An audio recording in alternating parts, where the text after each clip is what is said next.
Some church of God, be saved to sin no. Hello, my name is Nkole. Welcome to my channel. In today's video, we're looking at the cost of discipleship versus the cost of sin.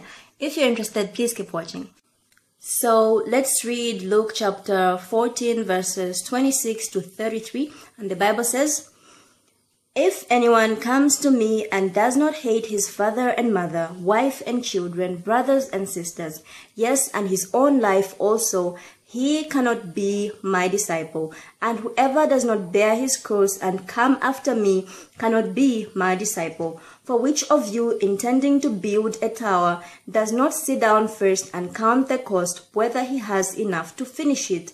Lest, after he has laid the foundation and is not able to finish it, all who see it begin to mock him, saying, 'This man began to build and was not able to finish.'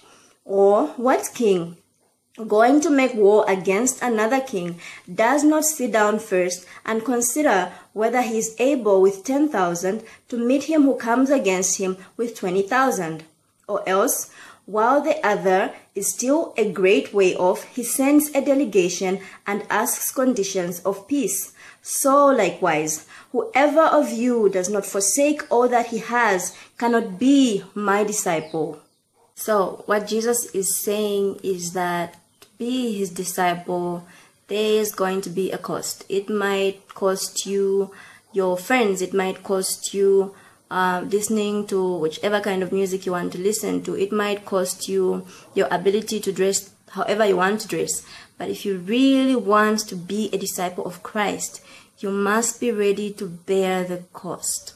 Remember that Jesus also said, "My yoke is easy, my burden is light." So yes, there's a cost, but that cost is an easy cost. It's nothing compared to the cost of sin.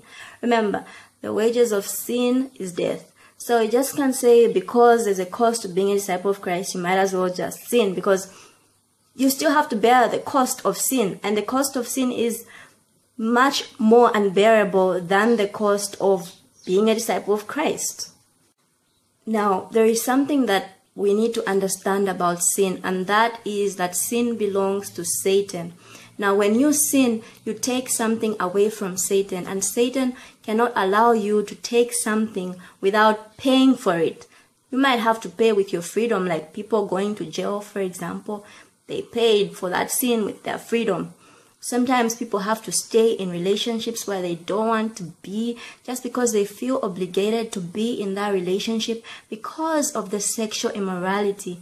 Now, the freedom of choice becomes the cost of the sin that they had committed.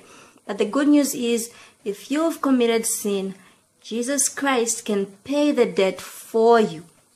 So the choice is yours today. You can either choose Jesus Christ and bear the cost of being a disciple, or you can choose sin and bear the cost of sin. Thank you so much for watching this video. If it was helpful to you, please remember to give it a thumbs up. If you'd like to support this channel, you can do so by sharing this video and subscribing to the channel. God bless you and see you next time.